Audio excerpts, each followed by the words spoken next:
Harbour days. The harbour on Edward's branch line was bustling with activity.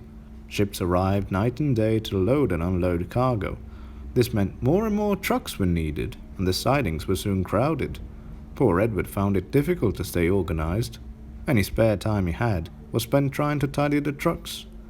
Unfortunately, his priority was getting his own trains ready, so little progress was made. Bill and Ben tried to help when they brought their loads of clay. However, they often ended up bickering about what truck should go where, which only made things worse. "You can't keep going on like this," remarked BoCo as a weary Edward puffed into the junction.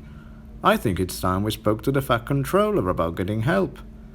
"The other engines are much too busy with their own work," Edward replied. "I'll manage, somehow."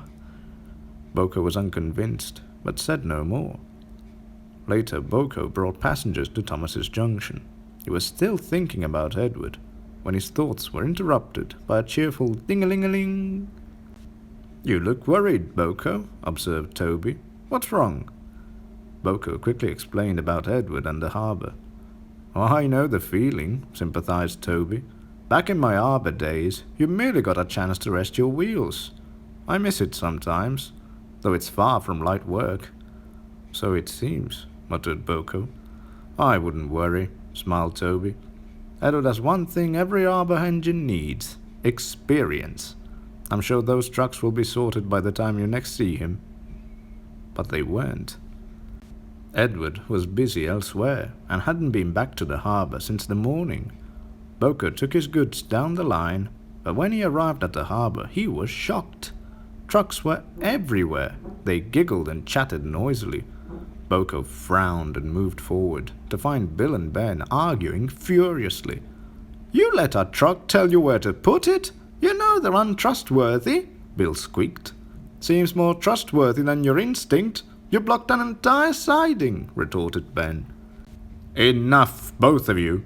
The twins jumped, not having noticed BoCo arrived. "What on earth is going on here?" he demanded. "We just wanted to help Edward," cried Bill. "By sitting around bickering," growled BoCo. "It's not our fault," Ben harumphed. "We've never dealt with these many trucks at the clay pits. Perhaps if Edward had passed on some of that experience of his, we—" "Experience!" cried BoCo. "That's it!" The twins stared at each other, then smiled. Whatever BoCo's idea was, it was good enough for them. That evening, Edward was bringing his last train to the harbour. He was glad the day's work was done and was eager to organize the yard. As he pulled into the harbour, he was quite surprised. The trucks were all tidily arranged, sidings were clear, ships were hooting their horns in delight, and the workmen were much better spirits. "How—" he began, when a familiar sight came into view. "Evening, Edward," smiled Toby. "I don't suppose you mind a little help from an old harbour engine, do you?" "Not at all," beamed Edward. "But how—" "BoCo spoke with the Fat Controller," explained Toby. "The others are handling my branch line trains while I look after your harbour for a few days. I must say, it's a relief to see you. I've been run ragged trying to keep everything in order."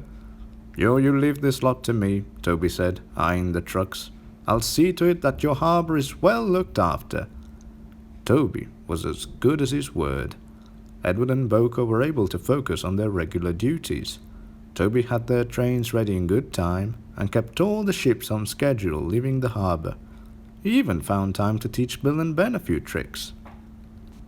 At last the harbour grew quiet and the workload was more manageable. All the engines came to see Toby off. "The number 7 suits you," grinned BoCo. "We're certainly lucky to have had your help." "Oh, it's been my pleasure," Toby smiled. "It put me in mind of the old days.